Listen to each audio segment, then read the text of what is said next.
Oke, kembali lagi di Podivka Podcast bersama Medivka. Dan kita udah sama Kak Hisam. Tepuk tangan dulu dong semuanya. Yeay. Jadi Kak Hisam ini guys merupakan salah satu Mawapres jagoan FK Unsri ya, yang dapat juara 2 pada Pilmapres Fakultas Kedokteran tahun kemarin. Kak Hisam, mungkin teman-teman banyak yang belum kenal sama Kak Hisam. Kak Hisam boleh kenalin dulu dong diri Kak Hisam. Oke, kenalin ya, aku Hisham Lawarman, panggilannya Hisham. Dan aku di angkatan 2021 ya, di pendidikan dokter untuk saat ini dan semester 6. Oke, karena mungkin episode pertama ya guys, Kak Hisham. Jadi aku juga mau kenalin diri. Halo guys, nama aku Algifari Akbar dari Prodi Pendidikan Dokter, kelasnya kelas beta angkatan 2022. Nah, jadi karena Kak Hisham ini adalah Mawapres dan teman-teman juga mungkin banyak yang belum tahu ya. Jadi Kak Hisham, Mawapres ini sebenarnya apa sih, Kak? Jadi kalau Mawapres itu istilahnya kepanjangan dari mahasiswa berprestasi, sebuah seleksi ya, bisa bilang sebuah seleksi untuk mahasiswa yang berprestasi dari bidang akademik ataupun non akademiknya. Dan cakupannya juga luas ya, ada kompetisinya juga, ada prestasi dari organisasi dan lain-lain, itu banyak untuk cakupannya. Oh, berarti dia itu kayak sebuah kayak sama kayak bujang gadis gitu, atau kayak lomba, lebih ke arah lomba, Kak? Ya, bedanya kalau misalkan bujang gadis kampus itu kan, atau bujang gadis itu memperkenalkan sebuah budaya ya, bisa dibilang ya. Tapi kalau misalkan Mawapres itu memperkenalkan dari prestasinya, nggak hanya prestasinya juga, tapi ada juga kemampuan dia dalam membuat tulisan, ada juga gagasan kreatif, sama kemampuan dia dalam berbahasa Inggris. Oh, jadi kayak lebih ke arah biar mahasiswa-mahasiswa lain itu lebih aktif buat ikut lomba-lomba gitu ya, Kak, adanya Pilmapres ini? Iya, itu aku kalau misalkan nyimpulin ya, Mawapres itu kayak suatu akhir dari mahasiswa untuk mengapresiasi mahasiswa itu. Jadi dengan adanya Mawapres gitu, kayak suatu Apresiasi paling tinggi, paling gitu kayak. Iya. Oh, berarti kayak bos levelnya gitu ya, Kak? Ya, bisa dibilang gitu ya, kalau di kampusnya kan itu berjenjang ya nantinya. Nah, jadi kan Kak Isyam udah ikut Pilmapres yang fakultas, Kak. Nah, terus juga ikut ke Pilmapres yang univ yang lanjutannya. Nah, itu bedanya apa, Kak? Jadi kalau Pilmapres itu ada banyak tahapan, ada fakultas, universitas, wilayah, dan nasional. Nah, untuk untuk tingkat itu tuh sebagai pendelegasiannya. Kalau di fakultas itu tingkatnya fakultas terlebih dahulu, dan nantinya akan dinaikkan ke universitas sebagai perwakilannya. Jadi itu sebenarnya tahapannya sama aja ya, untuk tahapan lombanya sama aja, tapi beda jenjangnya aja, dan lawannya juga merupakan perwakilan dari fakultas masing-masing kalau di universitas gitu. Oh, berarti kayak jenjangnya abis dari univ, Kak Isyam kan udah ikut yang univ, Kak. Terus nanti bakalan ikut ke wilayah ya, Kak? Ya, kalau aku sendiri kan kemarin dapat paper award ya, jadi nggak bisa lanjut ke wilayah, dan dari universitas itu hanya satu orang yang juara satunya aja yang bisa naik ke tingkat wilayah. Oh, berarti berarti tiap univ itu bakal kirim satu buat ke wilayah ya, Kak? Iya, jadi stopnya itu aku sampai univnya aja karena nggak lolos sampai ke sana kan. Oke.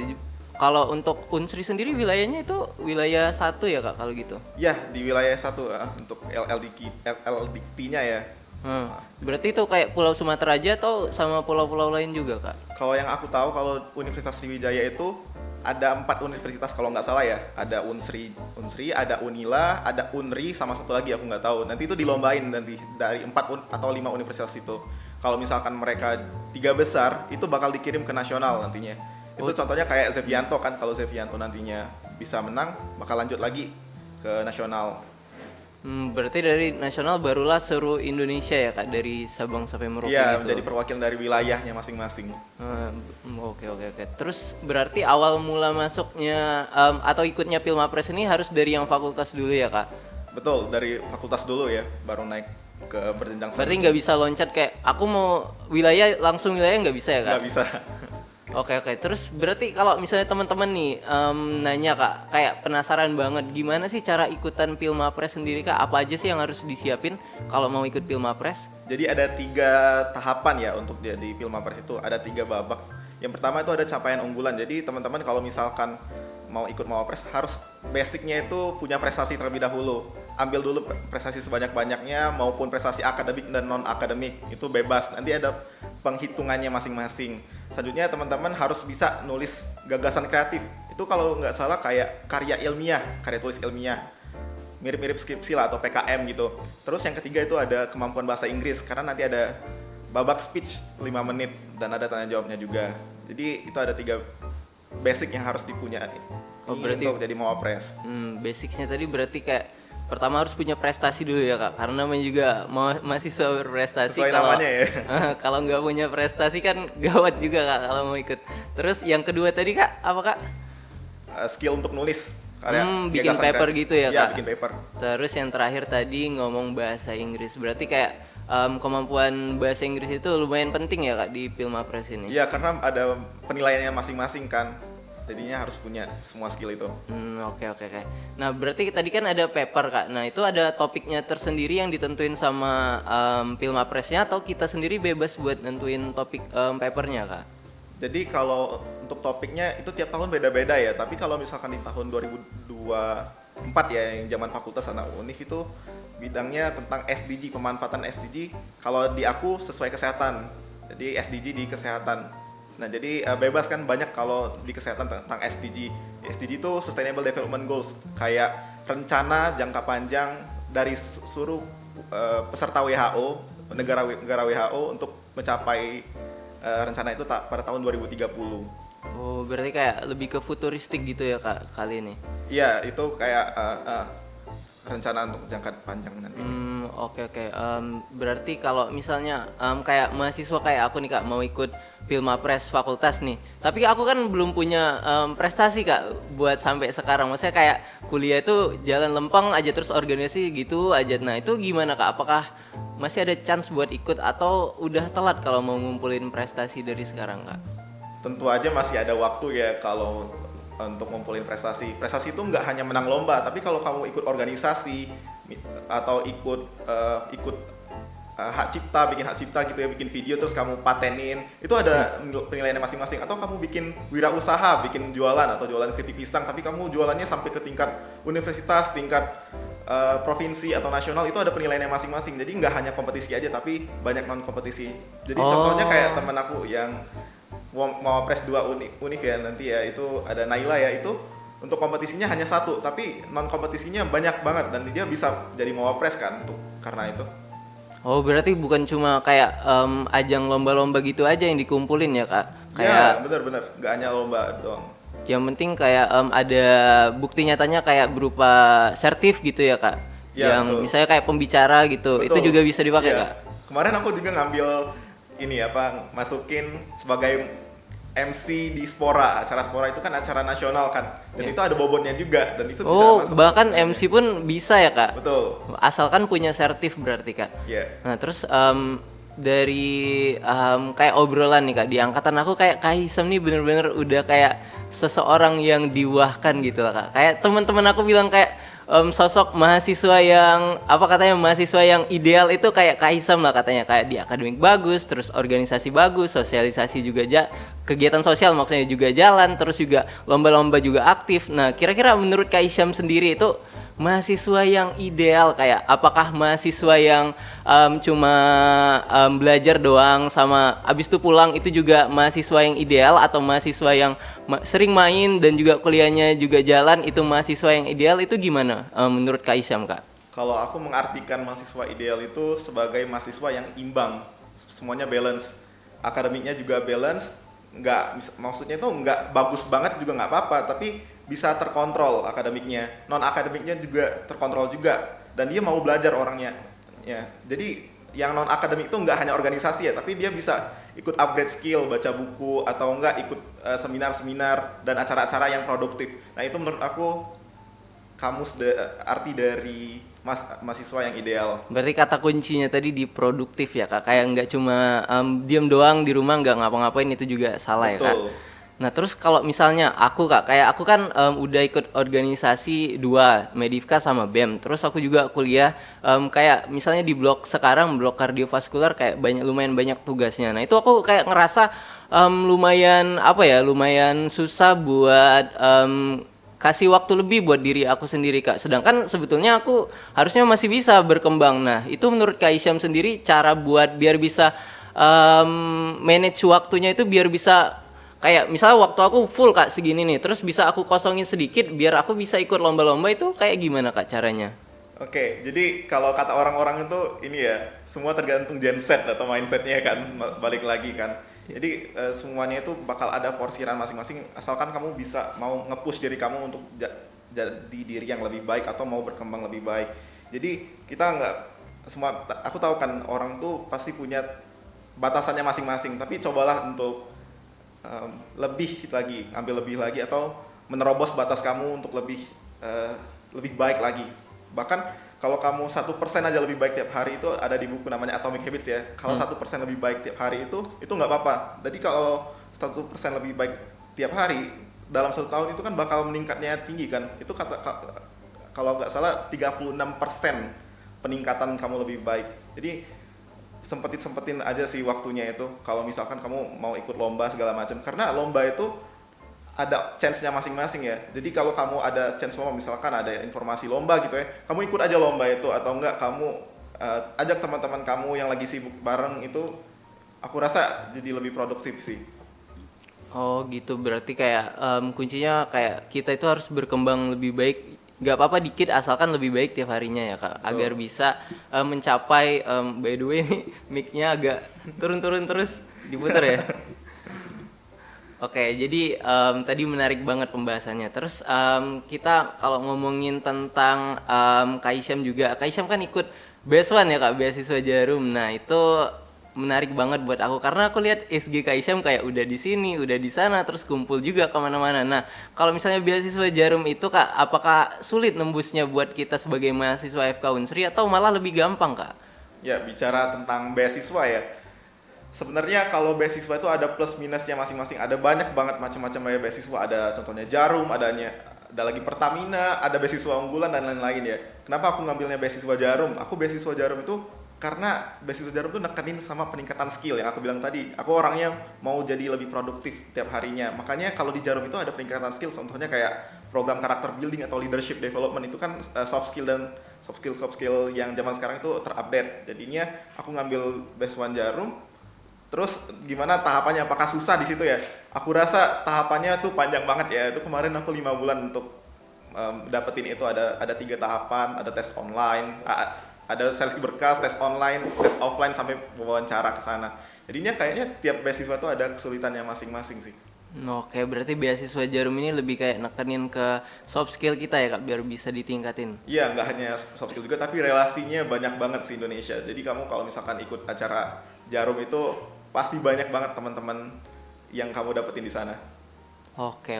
Tapi kalau misalnya kita Kak sebagai mahasiswa FK Unsri yang mana kan kita habitsnya lumayan beda Kak sama anak-anak fakultas lain ya Kak. Nah itu kayak kalau misalnya ikut beasiswa itu apakah bisa jadi apa ya benefit buat kita atau malah jadi kayak rugi buat kita startnya dari anak-anak fakultas lain gitu Kak kalau mau ikut beasiswa Jarum kayak Kak Isyam? Oke, kalau menurut aku ya, bahkan anak FK tuh jadi potensi sih untuk ikut beasiswa. Kenapa? Kalau kamu tuh tujuannya mulia untuk menjadi anak FK, itu kan tujuan untuk membantu orang. Itu kayak nilai jual kamu untuk mendaftar apapun. Contohnya kayak beasiswa, itu kayak jadi hal yang kayak wah, menggetarkan hati lah seorang pewawancara kalau kamu daftar beasiswa. Jadinya itu hal lebih sih dibandingkan univ lain kan. Aku nggak bilang kalau fakultas lain itu ini ya jelek ya untuk tujuannya, tapi kalau FK tuh kayak lebih gitu untuk membantu orang kalau seorang dokter kan. Wah, berarti istilahnya kayak gampang dijual gitu ya Kak. Kayak tujuan kita tuh buat bantuin orang, kayak orang susah terus atau orang sakit gitu kita bantuin, jadinya kayak lebih gampang buat orang tuh kayak tersanjung sama apa yang mau kita tuju gitu Kak ya. Iya. Oke. Mungkin kayak kalau waktunya juga terbatas ya, Den. Kita bakal lanjut ke pembahasan selanjutnya karena kita udah buka question box Kak di Instagram Medivka dan udah ada beberapa teman-teman yang kasih pertanyaan. Mungkin aku pilih-pilih dulu. Oke, yang ini kayaknya dari Ed Fris ini nanya Kak ke kakak. Nanda kenapa ya Nan ketawa Nan? Kenceng banget loh Nan. Oke, jadi dari Ed Fris ini dia nanya Kak, menurut Kak Hisyam blog paling seru sama blog yang paling malesin buat kakak itu apa Kak? Oh ini blog perkuliahan ya. Kalau aku seru, ya jelas ya sama yang aku ikut lomba itu blog kardio. Aku kalau blog kardio itu aku mikirnya orang tuh ngomong kalau blog kardio itu yang paling susah gitu kayak itu orang-orang tertentu aja yang suka kardio. Nah itu jadi aku tertantang sama blog itu untuk ikutin blog itu sampai sekarang aku ikutin olimpiadenya dan alhamdulillah bisa dapat menang ya untuk blog kardio. Sama satu lagi apa tadi blog apa? Yang paling malesin Kak? Yang paling malesin ini nggak enak banget sih ngomong kalau blog malesin. Maaf ya buat para dokter kalau denger ini ya. Kalau paling malesin itu blog aku sekarang sih kayaknya blog Objin ya. Karena blog Objin tuh banyak banget IT-nya, ada 37 IT sama tutorialnya ada 4. Jadi sampai skenario D. Dan itu materinya materi reproduksi wanita kan, itu kan kayak kita sebagai laki-laki nggak relate kan sama yang wanita kan. Bener. Jadinya kayak ngemalesin banget untuk belajarin materi Objin itu. Berarti kayak Objin berarti berapa minggu Kak itu kuliahnya? Totalnya 6 minggu, ada 6 SKS. Kayak, berarti kayak yang paling panjang ya Kak sejauh ini atau ada yang lebih dari 6 SKS sebelumnya? Ya itu blok yang paling panjang sih yang aku tahu.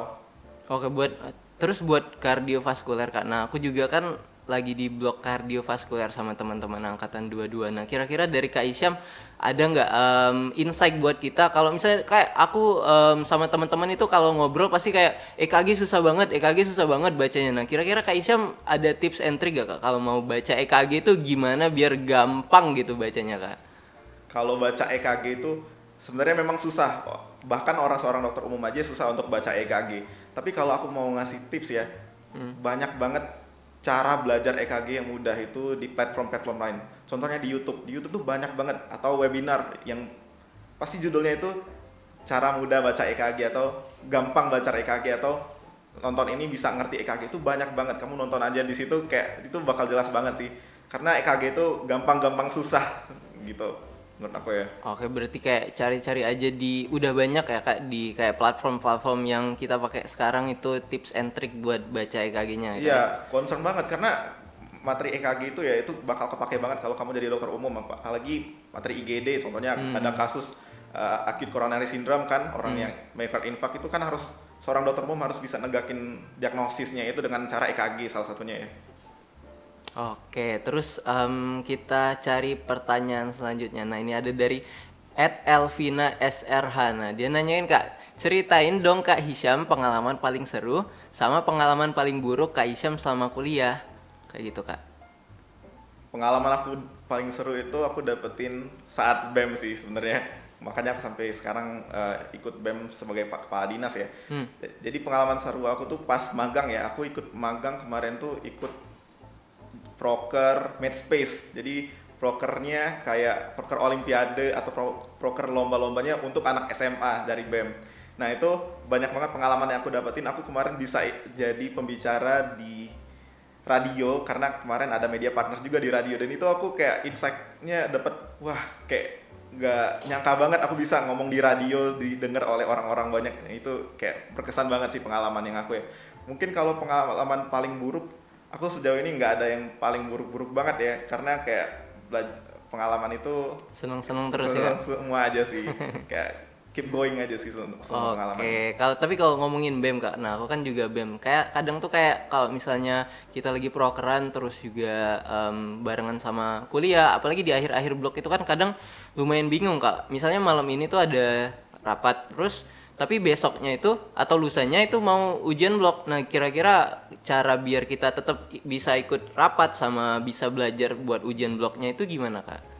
Oke, kalau misalkan rapatnya deket-deket ujian blok ya, atau misalkan H-1 gitu, itu kembali lagi kamu prioritasin waktu kamu. Jadi kan waktu itu kan ada 24 jam, jadi nggak mungkin kamu belajarnya harus malam. Kamu bisa belajarnya di pagi harinya atau di kemarin-kemarinnya untuk dicicil pelajarannya. Jadi kamu pas rapat itu nggak terbebani akan karena ada ujian blok itu. Oh, berarti balik lagi dari kitanya sendiri harus bisa ngatur dari awal ya Kak sebenarnya belajarnya gimana. Jangan sampai belajarnya numpuk di belakang, apalagi tahu kalau misalnya ada proker.